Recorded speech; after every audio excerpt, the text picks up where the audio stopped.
Hello friends, मैं राजकुमार आपका स्वागत करता हूं एग्जाम मस्ती में। दोस्तों, मैं आपके लिए लाया हूं हुमायूं। इससे पहले वाली वीडियो हम समझे थे किसके बारे में? बाबर के बारे में समझे थे। तो इस बार हम जानेंगे इस वीडियो हम जानेंगे हुमायूं के बारे में। हुमायूं की कहानी समझेंगे। हुमायूं जो बाबर का बड़ा बेटा था, तो इसकी कहानी हम समझेंगे। हुमायूं किस तरह से भारत में रहता है, किस तरह से यह भारत में शासन करता है, इसका निष्कासित जीवन क्या है, इसकी कहानी हम समझेंगे। दोस्तों, एक बार मन में बिठा लीजिए कि मैदान में हारा हुआ व्यक्ति उठकर जीत सकता है, दोबारा चल सकता है, लेकिन माइंड से हारा हुआ व्यक्ति कभी उठकर चल नहीं सकता, कभी जीत नहीं सकता। आप लोग एक कहानी सुने होंगे, चाहे तो कभी एक वीडियो देखे होंगे। ये हकीकत है कि 2011 में अरुणिमा के बारे में आप सुने। एक पर्वतारोही थी और एक फुटबॉल चैंपियन भी रह चुकी हैं। तो इनके बारे में आप सुने होंगे कि अरुणिमा एक फुटबॉल चैंपियन भी रह चुकी हैं और एक पर्वतारोही भी रही हैं अरुणिमा। तो 2011 में जब अरुणिमा थी तो इनका एक्सीडेंट हुआ था। तो अरुणिमा एक बात कही थी, इनका वीडियो आप देखिएगा कभी, इनकी कहानी मैं आपको पूरी शॉर्ट में सुनाऊंगा।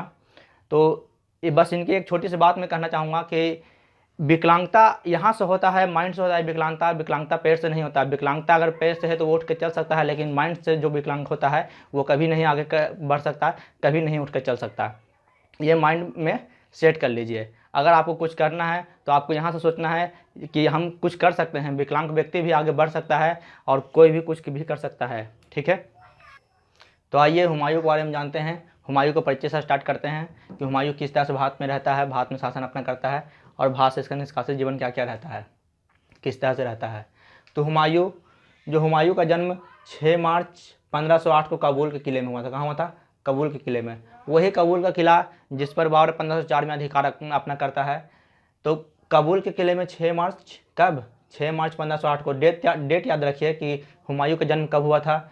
महत्वपूर्ण ज़्यादातर इतिहास में सबसे महत्वपूर्ण क्या रहता है? डेट महत्वपूर्ण रहता है ज़्यादा, कि ज़्यादातर रिलेटेड क्वेश्चन डेट से ही पूछे जाते हैं कि किसका जन्म कब हुआ था, किसकी मृत्यु कब हुई थी, कौन सा युद्ध कब लड़ा गया था। इस तरह से क्वेश्चन ज़्यादा रिलेटेड बनते हैं।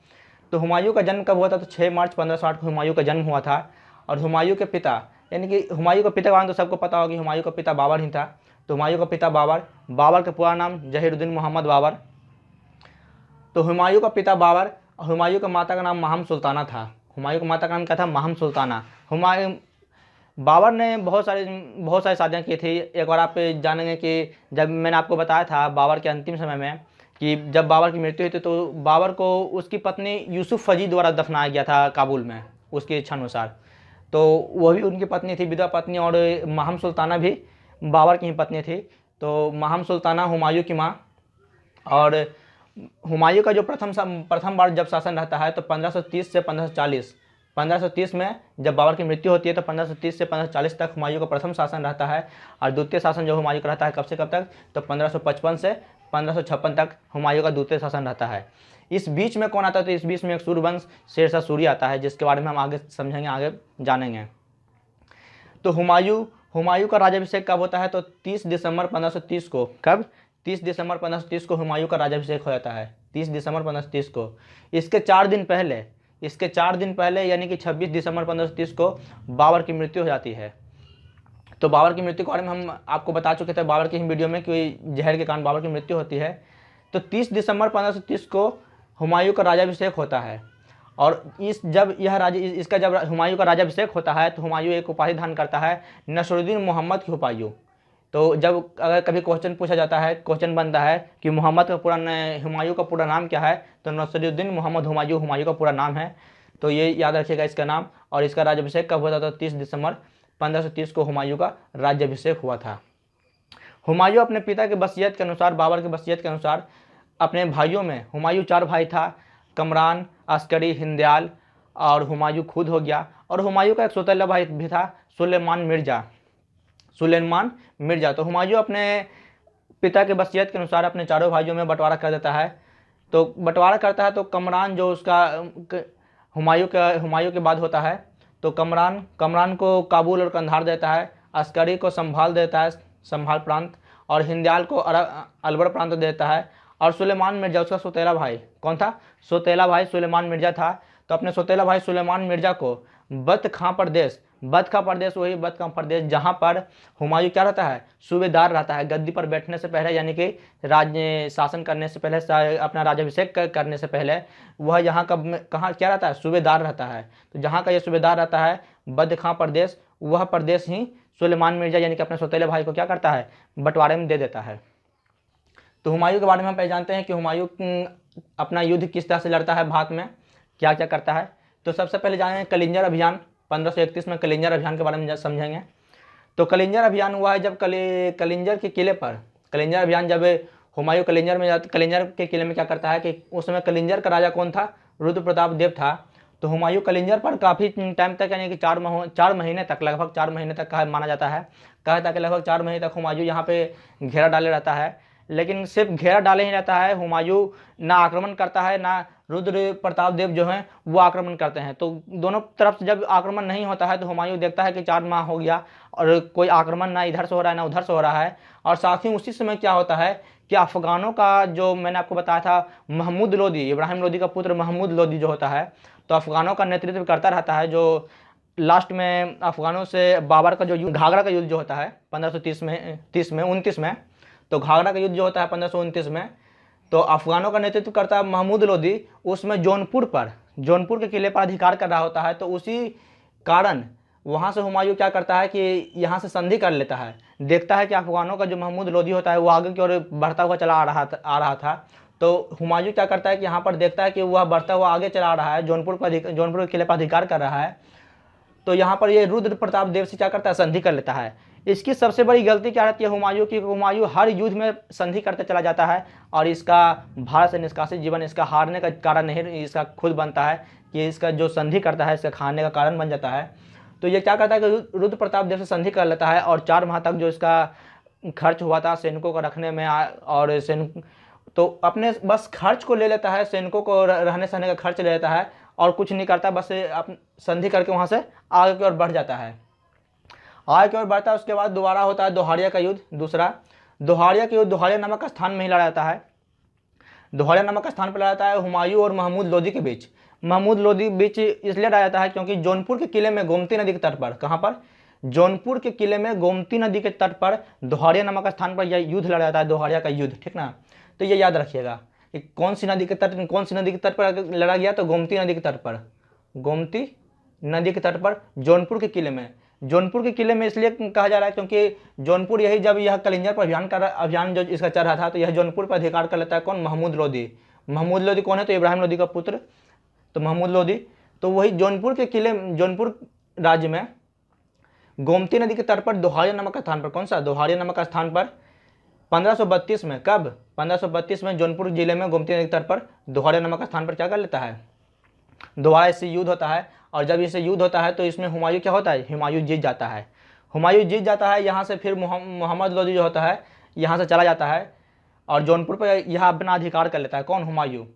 उसके बाद दूसरा होता है चुनार के किले पर प्रथम घेरा, चुनार के किले पर प्रथम घेरा, और उसके बाद चुनार के किले पर दूसरा घेरा भी जानेंगे। तो चुनार के किले पर 2 बार हुमायूं घेरा डालता है। हुमायूं का यहाँ से जो होता है समय, तो हुमायूं का भारत से निष्कासित जीवन की कहानी एक तरह से स्टार्ट होती है।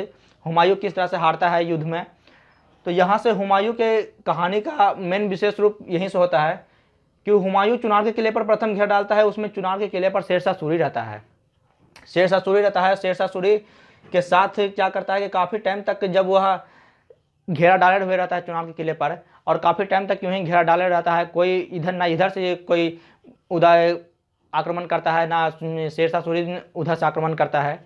तो यूं ही आक्रमण ना करने के कारण जब जा समय बीतने रहता है तो यह क्या करता है कि शेरशाह सूरी से भी क्या करता है, संधि कर लेता है। संधि कर लेने के बाद यह इससे क्या करता है कि 10 वर्ष तक जब ये संधि करा तो चुनार किसके अधिकार में आता है, चुनार शेरशाह सूरी का अधिकार में आ जाता है। सबसे बड़ी गलती और सबसे महत्वपूर्ण गलती इसकी यही रहती है कि जब यह संधि कर लेता है उस समय शेरशाह सूरी कमजोर रहता है। अगर वो चाहता तो शेरशाह सूरी को हरा करके वहीं पर शेरशाह सूरी को मार देता तो यह अपने राज्य का विस्तार कर सकता था, लेकिन इसकी सबसे बड़ी गलती यही रहती है कि यह हर युद्ध में संधि करता है और यहाँ पर भी संधि कर लेता है। तो शेरशाह सूरी यहाँ पर शेरशाह सूरी से जब संधि करता है तो संधि करने के बाद क्या करता है कि इसका जो शेरशाह सूरी का पुत्र होता है कुतुब खां, इसके पुत्र का नाम क्या था, कुतुब खां इसके पुत्र का नाम था। शेरशाह सूरी के पुत्र का नाम कुतुब खां। शेरशाह सूरी का पुत्र का नाम रहता है क्या, कुतुब खां रहता है। तो शेरशाह सूरी अपने पुत्र को 500 सैन्य टुकड़ियों के साथ क्या करता है कि हुमायूं की सेवा में भेज देता है। तो हुमायूं की सेवा में भेज देता है तो शेरशाह सूरी का जो पुत्र था कुतुब खां हुमायूं की सेवा में चला जाता है 500 सैन्य टुकड़ियों के साथ। तो यह तो यहाँ पर चला जाता है, लेकिन ये अपनी चालाकी क्या करता है कि यहाँ पे जाता है उसके राज्य को, उसके विस्तार को देखने के लिए, हुमायूं के विस्तार को देखने के लिए वह किस तरह से अपना राज्य, अपने युद्ध का विस्तार करता है, युद्ध की तैयारी करता है, रणनीति को समझने के लिए कुतुब खां जाता है और वहाँ पर कोई कुछ टाइम तक रहता है, जब तक एक युद्ध हो रहा होता है। बहादुर शाह के साथ संघर्ष होता है 1535 से 1536 में, बहादुर शाह के साथ संघर्ष होता है। उस समय क्या होता है कि बहादुर शाह मेवाड़ पर क्या 1535 में आक्रमण कर देता है। बहादुर शाह, कौन? बहादुर शाह 1535 में मेवाड़ पर आक्रमण करता है। मेवाड़ पर उसमें मेवाड़ की राजमाता कौन? कर्णवती, और मेवाड़ के शासक विक्रमाजीत सिंह, विक्रमाजीत सिंह मेवाड़ के शासक रहते हैं और मेवाड़ के राजमाता रहती हैं कर्णवती। कर्णवती जो रहती हैं, कर्णवती, या हुमायूं को राखी और पत्र भेजकर सहायता की मांग करते हैं। तो सबसे पहले, हालांकि कभी माना जाता है कि हुमायूं का राखी का प्रचलन नहीं से माना जाता है, तो हुमायूं को राखी और पत्र भेजकर हुमायूं से सहायता की मांग करते हैं, और मांग करते हैं। तब हुमायूं आता है यहाँ पर और बहादुर शाह को हराता है, और हराने के बाद क्या करता है, गुजरात पर अधिकार कर लेता है। तो गुजरात, मांडू व चंपानेर, गुजरात, मांडू और चंपानेर पर अधिकार कर लेता है और वहाँ से आगे बढ़ता है। जब हुमायूं गुजरात को जीत करके, कर्णवती की सहायता करके गुजरात को जीत कर आ रहा होता है, तो शेर शाह सूरी के साथ जो संघर्ष होता है 1537 से 1540, तो चुनार के किले पर दूसरा घेरा इसी के समय में डाला जाता है। कब? 1538 में चुनार के किले पर दूसरा घेरा डाला जाता है। कब? 1538 में। तो यहाँ से दो क्वेश्चन बनते हैं, 1538 और 1538 में चुनार का किला का दूसरा घेरा कब डाला गया था? तो 1538 में डाला गया था। तो क्वेश्चन पहला क्या बन रहा है कि चुनार के किले पर पहला घेरा कब डाला गया था? तो चुनार के किले पर पहला घेरा कब डाला गया था? 1532 में चुनार के किले पर प्रथम घेरा डाला गया था। और दूसरा घेरा चुनार के किले पर कब डाला गया था? तो चुनार के किले पर दूसरा घेरा 1538 में डाला गया था। इस बात पे ध्यान दीजिएगा, ठीक है। इसके बाद ध्यान दीजिएगा कि यहाँ यहीं पर जब चुनार के किला पर यह घेरा डाल रहा होता है, कौन? हुमायूं। तो चुनार के किले पर जब यह घेरा डाल रहा होता है तो क्या होता है कि शेर शाह सूरी का पुत्र कुतुब खां, कौन? कुतुब खां, जिसके बारे में आपको बताया था मैंने कि चुनार के किले में प्रथम घेरा में बताया था कि कुतुब खां जो अपने पुत्र को संधि के दौरान हुमायूं के सेवा में भेजता है, तो वही कुतुब खां हुमायूं के क्षेत्र से क्या होता है, हुमायूं के राज्य से भाग आता है और वहाँ से चले आने के बाद हुमायूं के सेनाओं से बचते हुए निकल जाता है उसके राज्य से, और निकलने के बाद अपने पिता शेर शाह सूरी के साथ आकर के मिल जाता है। वहाँ से क्या करता है कि यहाँ पे आके मिल तो गया, लेकिन चुनार के किले में जब ये घेरा डाल रहा था तो यहाँ पे भी क्या करता है कि संधि कर लेता है शेर शाह सूरी से। यहाँ पर संधि होने का कारण क्या होता है कि एक हिंदू बेग नामक एक व्यक्ति थे जिन्होंने शेर शाह सूरी और हुमायूं के बीच क्या कर दिया, संधि करवा दिए। और संधि के दौरान क्या हुआ कि बिहार बंगाल और यही चुनार क्या कर दिया, शेर शाह सूरी के अधिकार में चला गया। और शेर शाह सूरी ने यहाँ पर क्या किया कि 10,000 रुपये प्रति वर्ष हुमायूं को, शेर शाह सूरी ने 10,000 रुपये प्रति वर्ष शेर शाह सूरी ने हुमायूं को देने का क्या वादा किया। इस संधि के तहत यह संधि हुई। संधि में क्या हुआ कि बिहार बंगाल और चुनार तो किसके अधिकार में चला गया, बिहार बंगाल और चुनार शेर शाह सूरी के अधिकार में चला गया। और 10,000 रुपये प्रति वर्ष हुमायूं को शेर शाह सूरी देने के लिए इस संधि में राजी होता है। और यहीं पर यह संधि जो हो जाती है। इस संधि के बाद क्या होता है कि इस संधि के बाद एक युद्ध होता है, चौसा का युद्ध। चौसा का युद्ध कहाँ पे होता है? कर्मनासा नदी के तट पर, कर्मनासा नदी के तट पर होता है, चौसा नामक स्थान पर। कर्मनासा नदी के तट पर चौसा नामक स्थान पर यह चौसा का युद्ध होता है। किसके बीच? शेर शाह सूरी और हुमायूं के बीच। तो शेर शाह सूरी और हुमायूं के बीच यानी कि देख रहे हैं कि 1537 से 1540 तक लगातार back to back Sher Shah Suri से ही युद्ध होता चलता है। तो 1539 में 1539 में कर्मनासा नदी के तट पर चौसा नामक स्थान पर शेर शाह सूरी से युद्ध होता है। इस युद्ध में क्या होता है कि जब शेर शाह सूरी 7 माह के पश्चात विद्रोह, जब बंगाल के विद्रोह को जब शांत करके विद्रोह, उसमें क्या करता है कि जब यह युद्ध जब चुनार के किले पर अधिकार डालने के बाद वह बंगाल में चला जाता है, अपने राज्य का विस्तार करने के लिए आगे की ओर बढ़ता चला जाता है। हुमायूं रुकता नहीं है और बंगाल पर बंगाल में एक विद्रोह हो रहा होता है उस समय। तो बंगाल के विद्रोह को शांत करने के दौरान 7 माह के बाद जब वह उत्तर दिशा के पथ से जब लौट रहा था, तो उसी समय आगरा के रास्ते से वह लौट रहा था। तो उत्तर मार्ग के जब आगरा के राज्य से वह लौट रहा था, तो उसी समय क्या होता है कि बीच रास्ते में ही कौन? शेर शाह सूरी बीच रास्ते में कर्मनासा नदी के तट पर क्या करता है? हुमायूं को घेर लेता है और वहीं पर इन दोनों के बीच युद्ध होता है। इस युद्ध में क्या होता है कि हुमायूं हार जाता है। हुमायूं हार जाता है और इसी युद्ध में हुमायूं हारने के बाद क्या करता है कि 26 जून 1539 को यह युद्ध होता है और हुमायूं हारता है। तो हुमायूं अपने घोड़े के साथ भागते हुए गंगा नदी में जाके कूद जाता है। तो हुमायूं यहाँ से भाग तो जाता है, इस युद्ध से भाग जाता है, चौसा के युद्ध से भाग जाता है और गंगा नदी में जाकर कूद जाता है। कूदने के बाद जब वह गंगा नदी में कूद जाता तो गंगा ने से उसे निकालता कौन है, उसे बचाता कौन है हुमायूं को, तो किसी कौन भिस्ती नामक एक व्यक्ति, भिस्ती नामक एक व्यक्ति थे जिन्होंने इसे हुमायूं को गंगा नदी से निकाला और हुमायूं के जान बचाई, हुमायूं का रक्षा किए थे। तो भिस्ती नामक एक निजाम व्यक्ति थे, भिस्ती नामक व्यक्ति जिन्होंने हुमायूं को गंगा नदी में डूबने से बचाए और बचा करके लाए। तो हुमायूं को मात्र एक दिन के लिए हुमायूं को आगरा का राज्य दिया जाता है, आगरा का शासक बनाया जाता है, मात्र एक दिन के लिए। इसी के साथ क्या होता है कि जब शेरशाह सूरी इस युद्ध में जीतता है, कौन से युद्ध में, चौसा के युद्ध में जीतता है, तो शेरशाह सूरी की उपाधि धारण करता है, शेरशाह की उपाधि। तो कभी कभी क्वेश्चन बनता है कि शेरशाह की उपाधि शेरशाह सूरी ने कब धारण की थी, किस युद्ध के दौरान, तो 1526 में चौसा के युद्ध के दौरान शेरशाह सूरी ने शेरशाह की उपाधि धारण की थी। तो हुमायूं गंगा नदी से निकलने के बाद भिस्ती नामक निजाम जो व्यक्ति इनको डूबने से बचाते हैं, तो हुमायूं यहाँ से भी निकलने के बाद जब आधे दिन के लिए इसे राजा बनाता है आगरा का, मात्र आधे दिन के लिए, एक दिन के लिए नहीं, आधे दिन के लिए हुमायूं को आगरा का राजा बनाता है। उसके बाद हुमायूं यहाँ से आगे बढ़ता है और कन्नौज और बिलग्राम के युद्ध की तैयारी करता है। यानी कि हुमायूं एक बार और शेरशाह सूरी से युद्ध करना चाहता है और शेरशाह सूरी से वह दूसरा युद्ध कहाँ करता है, कन्नौज और बिलग्राम का युद्ध होता है शेरशाह सूरी से, किसका, हुमायूं का। इसमें भी क्या होता है कि शेरशाह सूरी इस युद्ध में जीत जाता है, हुमायूं का होता है हार जाता है। इस युद्ध में भी शेरशाह सूरी और हुमायूं के बीच युद्ध होता है और इसमें शेरशाह सूरी जीत जाता है और हुमायूं हार जाता है। हुमायूं की सबसे बड़ी गलती, मैंने आपको बताया कि हुमायूं जो 2 बार संधि किया, इसकी सबसे बड़ी गलती थी, हुमायूं को संधि नहीं करना चाहता। लेकिन हुमायूं जब संधि करता है तो हुमायूं कौन सा संधि, पहला चुनार के किले पर घेरा किया तो पहले संधि किया, चुनार के किले पर जब दूसरा घेरा किया तो वहाँ पे भी जब संधि कर लेता है, उसके बाद उसे युद्ध करना पड़ता है शेरशाह सूरी, क्योंकि उसमें मजबूत हो चुका होता है, अपने राज्य का अपनी सेना का विस्तार कर चुका होता है। तो शेरशाह सूरी के साथ फिर चौसा का युद्ध करना पड़ा उसको। फिर उसके बाद बिलग्राम कन्नौज का युद्ध सबसे इंपॉर्टेंट है, VVI इसको कर लीजिए, कन्नौज और बिलग्राम का युद्ध है जो सबसे इंपॉर्टेंट है, इससे क्वेश्चन बनते रहते हैं एग्जाम में। तो कन्नौज और बिलग्राम का युद्ध कब हुआ था, तो 17 मई 1540 को कन्नौज और बिलग्राम का युद्ध हुआ था और यह युद्ध शेरशाह सूरी हुमायूं के बीच लड़ा गया था, जिसमें शेरशाह सूरी की जीत हुई थी। और इस युद्ध में, कन्नौज और बिलग्राम के युद्ध में हारने के बाद हुमायूं क्या करता है, भारत छोड़कर चला जाता है। कहाँ चला जाता है, सिंध। भारत छोड़कर हुमायूं सिंध चला जाता है और सिंध आने के बाद हुमायूं का क्या होता है, निष्कासित जीवन खत्म शुरू होता है। यानी कि इस युद्ध में जीतने के बाद शेरशाह सूरी दिल्ली पर अधिपत्य करता है और सूरवंश की स्थापना करता है। कब, 1540 में शेरशाह सूरी सूरवंश की स्थापना करता है। इसलिए यहाँ पे मैंने आपको बताया कि हुमायूं का जो प्रथम शासन था 1530 से 1540 तक ही रहता है। 1540 के बाद दिल्ली पर सूरवंश का शासन होता है। किसका, सूरवंश का शासन होता है। तो सूरवंश का शासन कब, कितने, 1540 के बाद कब तक रहता है, 1555 तक। यानी 1555 में हुमायूं दूसरी बार आता है और यहाँ पर अधिकार करता है और मुगल वंश की दोबारा से स्थापना करता है। तो द्वितीय संस्थापक बनता है कौन, हुमायूं। तो मात्र कितने वर्षों तक, 15 वर्षों तक सूरवंश का शासन रहता है, किस पर, दिल्ली पर।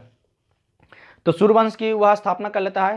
तो शेरशाह सूरी की कहानी हम अब नेक्स्ट वीडियो में जानेंगे, उसके विस्तार के बारे में, अपने साम्राज्य का विस्तार क्या क्या करता है। तो शेरशाह सूरी की जो कहानी है, उसका जो विस्तार है, वह अपने विस्तार साम्राज्य में क्या क्या करता है दिल्ली के प्रति, दिल्ली का जब वो शासक बनता है, तो उसके बारे में हम नेक्स्ट वीडियो में जानेंगे। सबसे पहले हम जानें कि हुमायूं का निष्कासित जीवन कैसा रहता है भारत से बाहर। जब वह सिंध चला आता है कन्नौज और बिलग्राम के युद्ध में हारने के बाद, तो सिंध आने के बाद क्या करता है, तो हुमायूं का निष्कासित जीवन यह है कि 1541 में 1541 यानी कि 1541 में हुमायूं मीर अली अकबर बाबा, ये नाम याद रखेगा कि मीर अली अकबर बाबा की पुत्री हमीदा बानो बेगम, किससे, हमीदा बानो बेगम से। यहाँ पे आप देख रहे होंगे हमीदा बानो बेगम। तो मीर अली अकबर बाबा की पुत्री हमीदा बानो बेगम। हमीदा बानो बेगम नाम याद रखेगा, हुमायूं की पत्नी का नाम क्या था, तो हमीदा बानो बेगम ही था।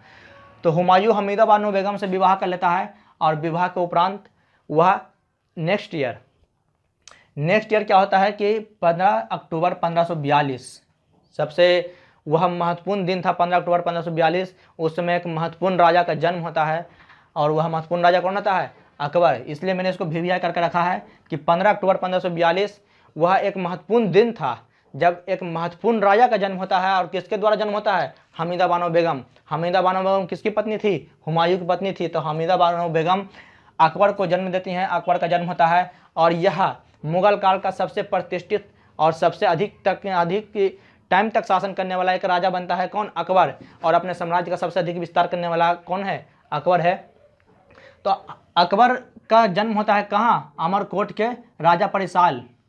ये भी याद रखिएगा कि अकबर का जन्म कहाँ हुआ था, तो अमरकोट में होता है। किस राजा के यहाँ होता है? तो हिंदू राजा परिसाल।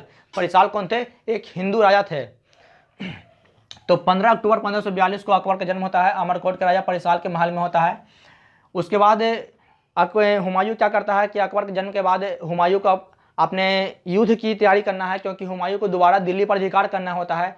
और अपने दिल्ली पर अधिकार करने के उद्देश्य से हुमायूं क्या करता है, यह अकबर को अपने साथ नहीं रखता है, क्योंकि इसको दिल्ली पर अधिकार करना होता है। तो यह महामंगा को सौंप देता है, महामंगा और जीजंगा को सौंप देता है अकबर को, और आगे की ओर बढ़ता है।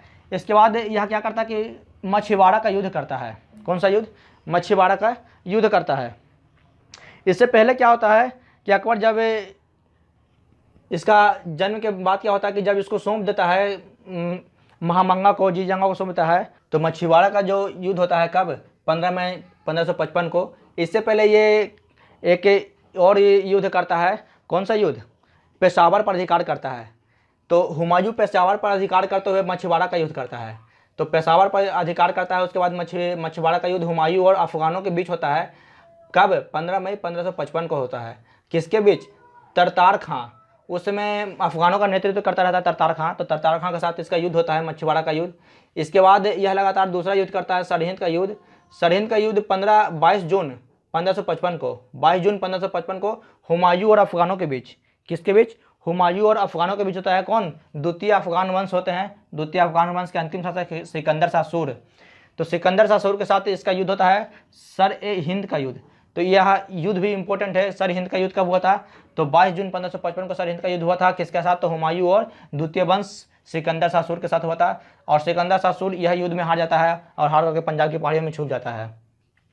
इसके बाद यह द्वितीय मुगल वंश की स्थापना करने के लिए दिल्ली की ओर पहुंच जाता है। दिल्ली पहुंचकर क्या करता है कि 1555 में 1555 में हुमायूं दिल्ली पहुंच करके द्वितीय मुगल वंश की नींव डालता है। मुगल वंश की नींव डालता है कब? 1555 में, जुलाई 1555 में। और उसके बाद 1555 में के बाद 1556 में, नेक्स्ट ईयर 1556 में 24 जनवरी 1556 को उसकी मृत्यु होती है। कहा था कि हुमायूं अपने जीवन काल में बस भागता ही रहा, वह कभी रुका नहीं। जब वह दिल्ली में आया, दिल्ली का जब शासक बना, अपने भाइयों के साथ जब बंटवारा कर दिया, तो वह बस भागता ही रहा। इसे अपने भाइयों का सहयोग भी क्या नहीं मिला, किसी भाई ने भी इसका सहयोग नहीं इसका किया। और यह अपने जीवन काल में सिर्फ भागता ही रहा, और भागते भागते इसकी क्या हो गई? मृत्यु हो गई उसी तरह। और अपने ही बनाए हुए दीनपनाह पुस्तकालय, दीनपनाह नामक एक दीनपनाह का निर्माण करता है। और दीनपनाह नामक पुस्तकालय से की सीढ़ियों से गिर करके इसकी क्या होती है? मृत्यु हो जाती है। कब? 26 से 27 जनवरी को इसकी मृत्यु होती है। यानी कि 25 जनवरी को यह गिरता है सीढ़ियों से, 24 जनवरी 1556 को सीढ़ियों से गिरता है, और 26 से 27 जनवरी को क्या होता है? इसकी मृत्यु हो जाती है। मात्र घायल होने के कारण इसकी मृत्यु हो जाती है। तो यानी कि भागते भागते ही इसकी जीवन क्या होता है? समाप्त हो जाता है। हुमायूं का मकबरा कहाँ है? दिल्ली में है, अकबर ने बनवाया था। सर्वप्रथम संगमरमर का प्रयोग, तो इसका प्रयोग कब किया गया था? हुमायूं के मकबरे में किया गया था। ठीक है। और देखिएगा कि हुमायूं को जो हुमायूंनामा जो है, हुमायूं की ही सौतेली बहन गुलबदन बेगम, कौन? गुलबदन बेगम लिखती हैं। और अब्बुल फजल जो है हुमायूं को क्या कहते हैं? ईशान ए कामिल, ईशान ए कामिल कर हुमायूं को संबोधित करते हैं। कौन? अब्बुल फजल संबोधित करते हैं। और देखिएगा कि हुमायूं का जीवन यूं ही खत्म होता है। और एक बात और आपको बताता हूँ कि हुमायूं ज्योतिषियों में विश्वास करता था। हुमायूं का शौक था ज्योतिषियों में विश्वास करना। तो हुमायूं ज्योतिष में इतना विश्वास करता था कि सोमवार के दिन काले वस्त्र, वह दिन के हिसाब से वस्त्र भी पहनता था। रविवार के दिन पीले वस्त्र, इस तरह से वो वस्त्र भी पहनता था। ज्योतिषियों में बहुत विश्वास करता था वह। ठीक है। तो आपको उम्मीद करता हूँ कि आपको ये वीडियो काफ़ी पसंद आया होगा, काफ़ी अच्छा लगा होगा। तो वीडियो को लाइक करें, सब्सक्राइब करें, अपने दोस्तों में शेयर करें, ताकि यह वीडियो का फ़ायदा वही उठा सकें, वीडियो को समझ सकें, वीडियो हुमायूं की कहानी समझ सकें। और इसके पहले वाले वीडियो में मैंने आपको जो बाबर का प्रोवाइड किया था, तो इससे पहले बाबर के वीडियो को देखना जरूरी है, इसको समझना जरूरी है। तो इससे पहले एक बार बाबर को देखिए, बाबर की कहानी समझिए, उसके बाद हुमायूं की कहानी समझिए। हुमायूं के बाद हम नेक्स्ट वीडियो में हम आपको शेरशाह सूरी की कहानी को प्रोवाइड करेंगे। शेरशाह सूरी जब 1540 में यहाँ पर कन्नौज और बिलग्राम के युद्ध के बाद दिल्ली पर अधिकार करता है, तो उसके बाद शेरशाह सूरी क्या करता है, शेरशाह सूरी अपने दिल्ली में किस तरह से अपने सूर्यवंश का स्थापना करके अपने साम्राज्य का विस्तार करता है, इसके बारे में हम समझेंगे नेक्स्ट वीडियो में। तो आप इस वीडियो को लाइक करें, सब्सक्राइब करें, ताकि हमें मोटिवेशन मिले और हम ऐसे ही और भी वीडियो, अच्छी वीडियो बना करके आपको प्रोवाइड करते रहें। Thank you. जय हिंद, जय भारत।